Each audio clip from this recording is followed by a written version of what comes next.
I believe that in your career, if you want to stay on top of your game, you need to continually push yourself and take courses regularly. Before we get started with the show, here's a quick word from our sponsor, Global Training Center. As trade compliance professionals, you want to make sure that your procedures and documentation are completed as correctly as possible to avoid any delays and possible fines. We provide a range of trade compliance courses that will fit your needs. From in-person or web training to recorded on-demand courses, we can train one or even thousands on your team through your learning platform or on our portal. We can even customize a private session for your team. Go to globaltrainingcenter.com to find out more. All right. Lalo, we're back for another show today with Simply Trade. And if for those that are our listeners, I hope you're staying warm. We're recording this in the February timeframe, but whenever it gets published. But all of us have been suffering from a lot of cold. There's been a cold blast that has come down out of Canada and mixed with some southern humidity. So it's like either, here in the Memphis area, it's I'm looking out the door or the window, excuse me, and there's ice on our trees, and literally there are trees that are hanging over because of so much ice. So I'd rather shovel it than see this ice situation here. But anyway, Lalo, I don't know about how are things down in El Paso, buddy. You staying warm? Oh, yeah, I feel bad, but it's actually 60 degrees and and sunny and a little bit of You wind, but dog. that's Oh, yeah, I love it. That's a heat wave, buddy. yeah. Uh, For you all, yeah. For us, it's freezing. yeah. But Well, anyway, I yeah, will say the thing, well, it's like out of that, it's, everybody's had their challenges where they're having to, if you will, work from home. I'm sure on a lot of it, that's what's happened in the Memphis area for the last couple of days here. And then it's really severely disrupted the supply chain on several different modes, from trucking to air cargo and air express. And I don't know about the East Coast yet, but I know they're going to be getting hit. So, um, yeah, it's one not of those not not things a fun that time. no, it isn't, and I think that may actually be a good way to introduce the show, only because so for a couple of years a lot of us had to work from home. I mean, for sure, the first year when the pandemic first started, we all Yeah, were asked to shelter in place, and work from home and all that. And so, the streets were all empty, almost any given city. And so we all got back to the office. I know we did. A lot of people started getting back into the office, and so this remote thing, I think, to me, might be a good way to introduce the show, only because we're going to want to talk about education, having resources, having things at your disposal to be able to do your job better. And so Benita, so that's going to be our guest today. I'm sorry I kind of preempted that, but Benita Lee, she's coming on our show.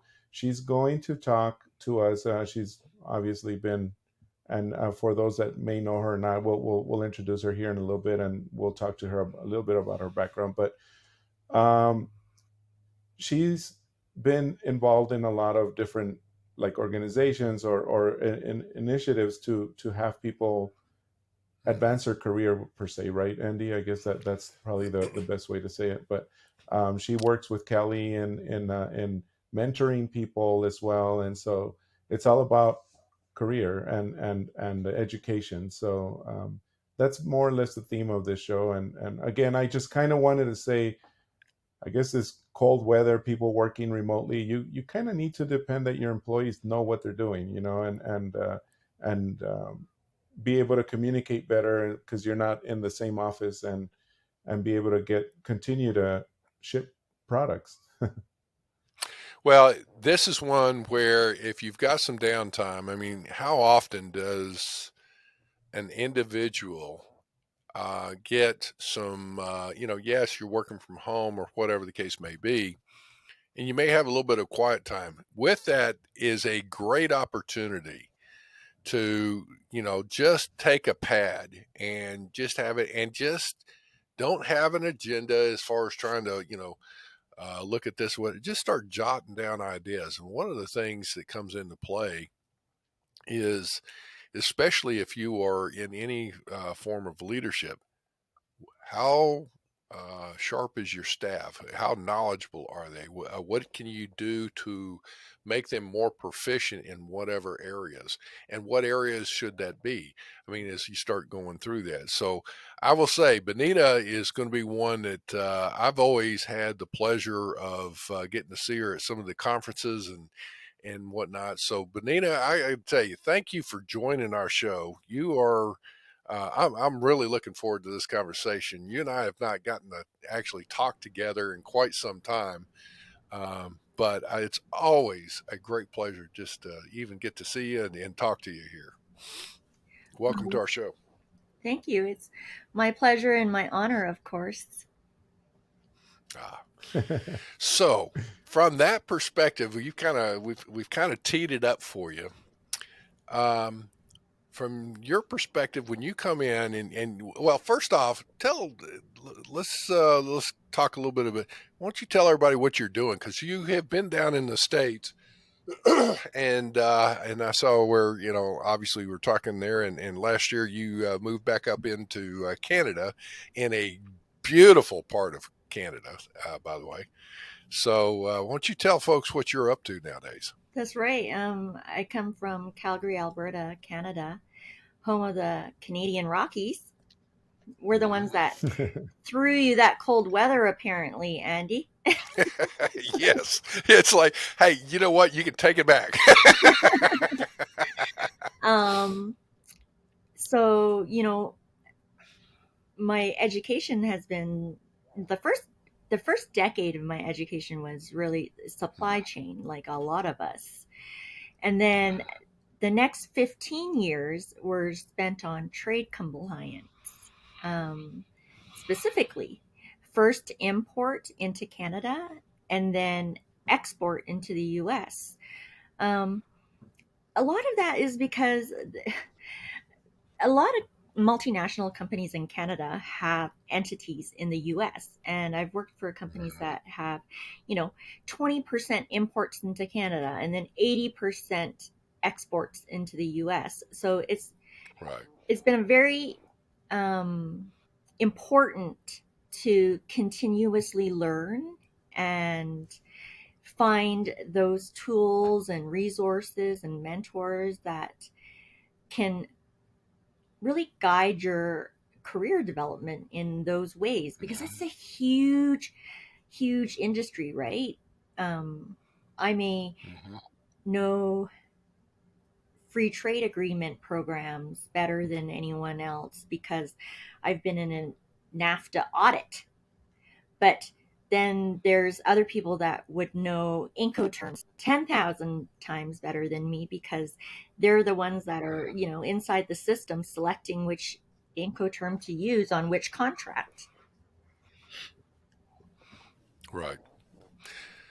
Well, your experience and knowledge, I'm going to look forward to hear as we kind of tap that a little bit. I will say one of the things in general, especially when I've worked, I was up in Canada for 5 years, up in the Toronto area, and uh, and I had from Windsor all the way up to Ottawa, and then we reorged and put the Ottawa group into their eastern region, and then I had central and had a counterpart in the west.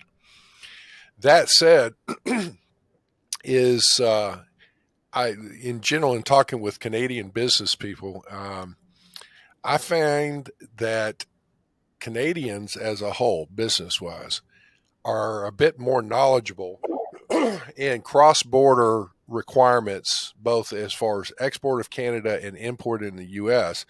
versus U.S. business people. Because to your point, a Canadian business, yeah, 20% Canadian domestic, 80% international, with the bulk of that going to the U.S. Versus in the U.S., the U.S. market, and the economy, let me rephrase it, the U.S. economy is so vast that there's a lot of U.S. companies that would have, let's say, it may be as much as 95% domestic and only like 10 or 5 to 10% international. So as such, the people are not as quite as knowledgeable on some of the requirements, and therefore, we have what we have. But That anyway, makes a lot so of sense because I had always wondered why, my American counterparts were split up into import teams and export teams. mm-hmm, And I hadn't really thought about that except that it's a bigger population and they want more specificity, I guess. But mm-hmm. yeah, that's the DNA makeup of a Canadian is that they're largely based in these firms that have a lot of export Oh yeah. going into the US, like as though you were an entity, like a non-resident entity in the US importing. Mm-hmm. But that's not the case in the US. Hey everyone, we're getting ready for another annual ICPA event coming up the week of March 12th in Orlando, Florida. If you have been thinking of attending any of the ICPA conferences, this is the one you should not miss. There will be more sessions than any other conference, with a guaranteed sellout, so hurry and get your tickets today.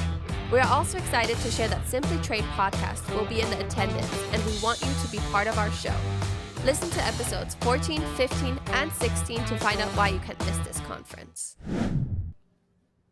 Well, and again, the scenario too is that if you look at it across the board, Canadian businesses, their frontline staff are going to be trained, if you will. Here's what you got to have for the paperwork here and there, whatever, because most of them are going to touch some kind of an international transaction.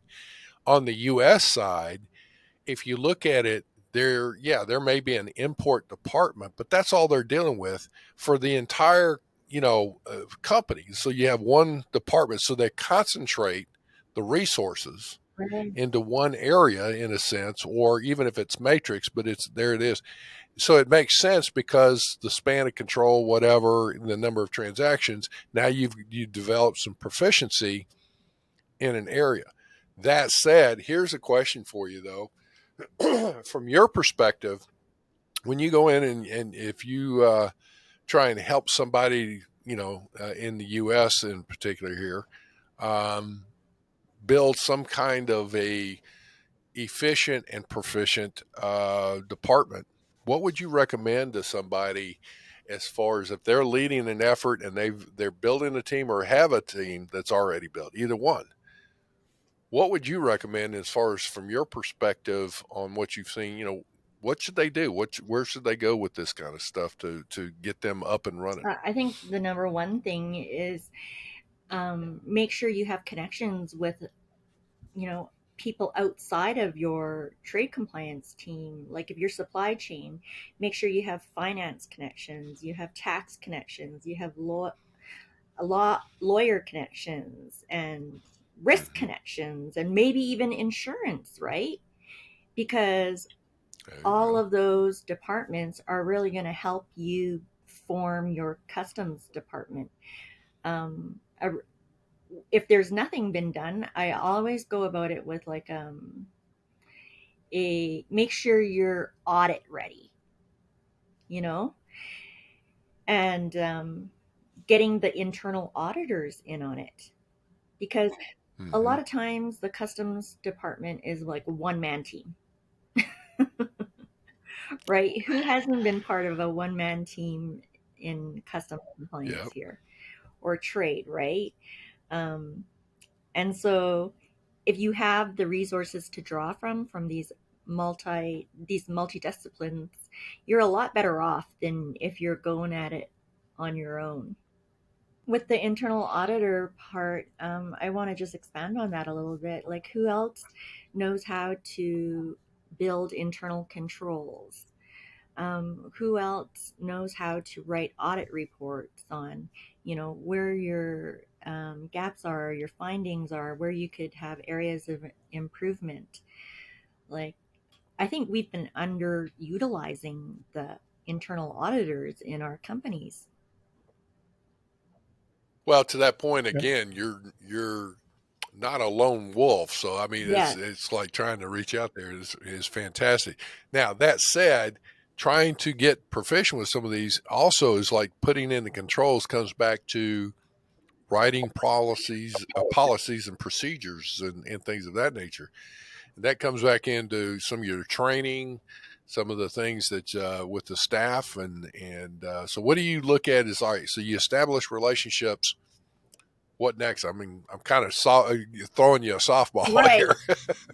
Um, Getting training. Um, I'm a lifelong learner, so I believe that it never stops. And regardless of if I've been to a conference or a training on a certain topic like Incoterms or HS classification or duty drawbacks or ACD, ACDC, ADDCVD.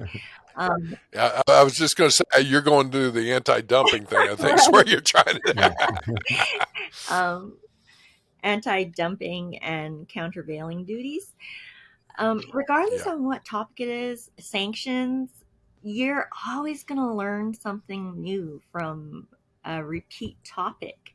So I believe that in your career, if you want to like stay on top of your game, you need to continually push yourself and take courses regularly. And I mean like on a system like every quarter I need to get one certificate. Um, every month I need to go to one webinar, that type of thing. Mhm. Excellent. Like if you would, I have a question. If you were to Hmm. have like a mini, not an MBA, but like a mini trade compliance course, what would those like six courses or four courses look to you? Like, what would the titles be? Like, let's build something. Well, well, I Oh, mean, I can tell you, like it with Global Training Center, what we do right now. I mean, we don't have a package like that. The closest thing that we have, and I'll give you a really good idea because right now we're actually in the middle of that, is something called Building Blocks for Trade Compliance, Okay. and it's really mm, neat in that it's a cohort. We everybody starts at the same time and ends at the same time, and it's not a traditional like a webinar like you're in and out on the same day. It's more like a college semester where you go Ooh, over several weeks and you learn several things. You take e-learning, recorded classes, you take live courses. You're forced to, not forced to, but you're asked to, I shouldn't have said forced, you're asked to participate by have discussions based on that week's curriculum. Um, you'll have a weekly exam, etc. But the really neat, and there's a life aspect to it as well. But the really neat thing is that, to answer your question, this is building everybody, so anybody who is starting from the bottom that doesn't really know about trade, or even for managers, that don't really need to know everything about trade, but they manage a team that includes trade compliance. Like you said, you need to have connections, and the manager of tax, for example, that usually almost used to always be who trade compliance reported to. I don't know if that's still the case or right. not. I would like to um, take a course like and that. then but yeah, and then they don't need to really know everything about trade. But so what we do is that we include everything. So what 16s? I mean, we have 100 things, but anyway, the core stuff, we always say building a foundation, like tariff classification, right? Um, Getting to know your how to work with brokers or service providers, Yeah. and then we always transition into importing, getting to know everything that there is in importing and all the aspects of importing. um, and then we go into exporting, and also again getting to know all the aspects of exporting, including things like um, controls, etc. And also we call, at the very last week, we call it putting it all together or wrapping up the whole thing. It's just full circle, right? What do you need to know? Other things within trade, like how to use ACE, for example. That's a very good, important thing that Right. you should mhm. everybody should know. How to use, not how to use, but what does Incoterms mean? Whether you use them or not, but what do they mean? Right. letters of credit, bunch of things like that. So that's how we would package something like that. However, everybody may have a different way of learning, but in a sense, that's almost like what we may end up doing, or to teach the whole aspect of trade Well, I compliance. caught some, like two things you said there that are really good building blocks. So we have relationship building, training, and then managing your service providers and going out for RFP or RFI with Hmm. customs brokers and freight forwarders. Like those are all really key pieces of the operational part of a trade compliance department and career development. If you don't know how to manage um, service providers and the contract, uh, it's going to be really hard for you. Getting proficient with that is the key. Is like where do you learn that? So that's part of that strategic thinking, putting things together as you're just talking about. Um, of getting your staff up to A speed lot of here. this stuff, like, you can't just go learn out there. Like, let's take, for example, like 2014. I was in a job that asked me to go down to the Bureau of Industry and Security to Hmm. participate in an industry outreach regarding the Russian sanctions because they had just annexed Crimea. And it's like, there's nothing that would have prepared me for that, right? I mean, nobody had handled Yes. such a situation since the Cold War. So, um, and at that time, I remember listening to my mentor, Ron Oikawa, whom you might remember. Um, he said, there's nobody that Hmm. they could have hired for this job. Like, you couldn't go out there and say, we're under a voluntary disclosure or a prior disclosure, and um, Russian sanctions are a responsibility of this role. So you just kind of had to like put it all together. And I think that that's where a business degree, an international trade degree, came in handy, is that you had to have a real um, geopolitical kind of mindset to understand how that outside economy and environment impacted your tiny little sphere of control in the trade compliance role of a company that did business in the US, Canada, and Russia. So you got to have an open Well, to your point, let me say this: you're hitting on something. It's like you're talking about your business degree and in trade compliance education and those kinds of things. A person going through that, what that knowledge does. And this is why it's important to continue on, whether you're getting a degree or not, or you're getting a certificate or not, or whatever the case may be. It's not if, it's when you come across some kind of serious issue. And then isn't it funny that, like some companies suggest that their employees shouldn't leave their desk to go to a trade conference because it's just like, um, but when a company is hit So I with get that, right? It's like you expect the person to be able to report to executive management, but where would they have learned the skills to do that? And I think one of the best ways to do that is to be networking around senior leaders Mhm.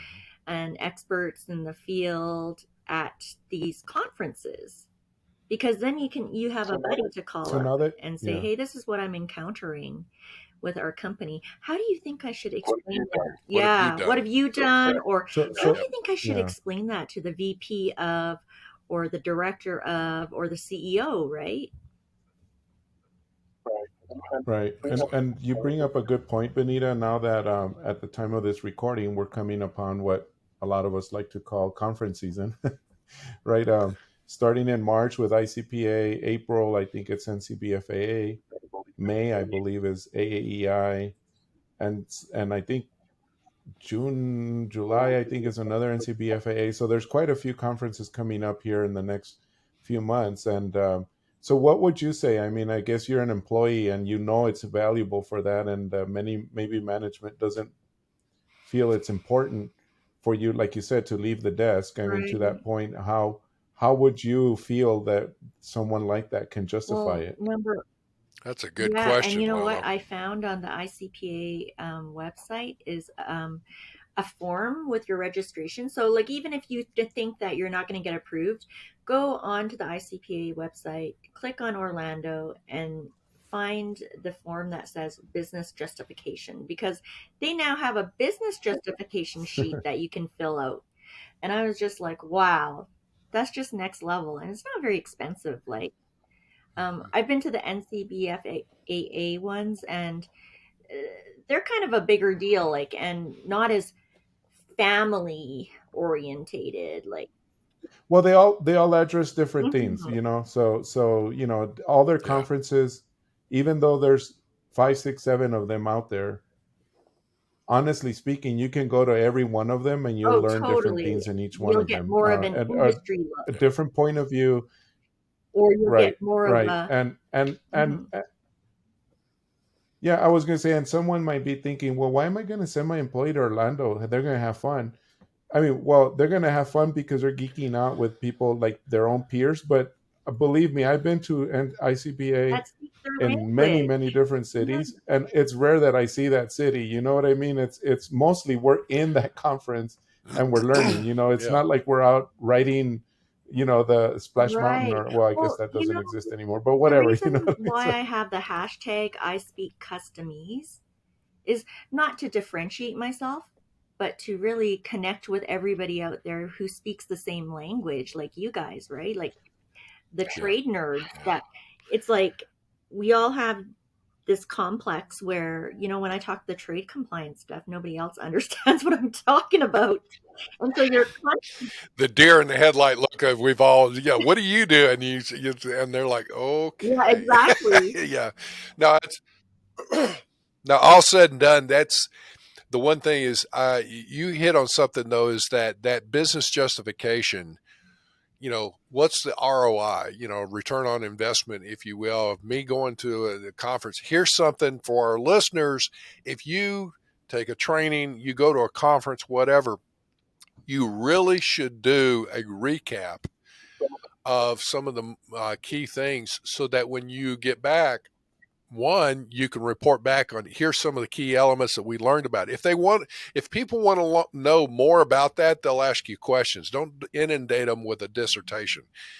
Hit them with a recap of what's going on. Secondly, send some gratitude towards your management on who approved your travel and your approval for Right. attending the conference. Say thank you, and explain that you feel like it's enhanced you better with knowledge and skills and Hmm. networking. That's great, because again, in the end, so often people will bring up issues and all that. How often do you get somebody comes to you and says, thank you, I appreciate it, or whatever? And I guarantee you, your management's the same way. So give that some thought as we look at that. It doesn't hurt to bring some swag for them either, right?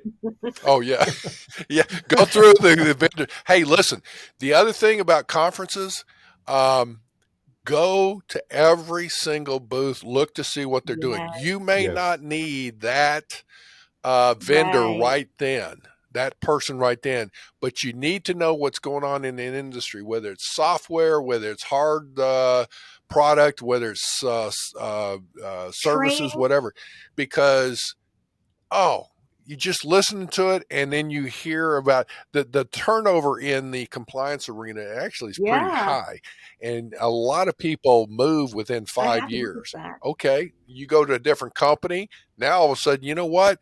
I remember a company that had X service or whatever. I need it now. Hmm. So That's how I found Right. most of my vendors. Um, so I really That's look true. forward to seeing you guys at the ICPA in March. you, are you going in Yeah, I March? am.